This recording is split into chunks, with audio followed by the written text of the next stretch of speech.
Վզրանք որ եկել են իշխանության, Բարսմաս Իսակ Գաբրիելյանը, ԿՊ պատգամավորը, Մհեր Գրիգորյանին, փոխվարչապետին հարց է տվել, ասել է դոլարը իջել է, այսինքն դրամը կայունացել է, մենք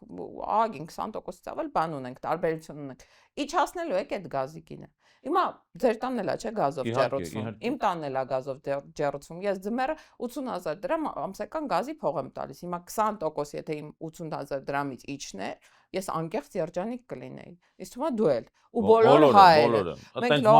լողանում ենք գազով, հա, տաքացնում ենք գազով, հաց ենք սարքում գազով, բոլորիս տանը գազ է։ Հիմա այս մարդիկ այդ գինը չեն իջացրել։ Իսկ գիտես խի չեն իջացրել, որովհետև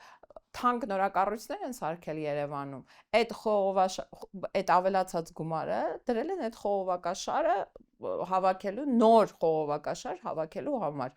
Բայց դրա համար վճարել է, ասենք, հեռավոր այդ գյուղում, որտեղ որ 2 միլիոն դոլարով դպրոց են սարքել, այդ գյուղը բնակի չէ, 20% ավել է վճարել։ Հիմա ԿՊ-ական հերթական պատգամավորը եթեր կմտնի, ասի, դե ինչ էր, մի 50 դրամ էր տարբերություն տալու, 50 դրամ չի ժողովուրդ, 80,000-ի 20%-ը, հաշվեք,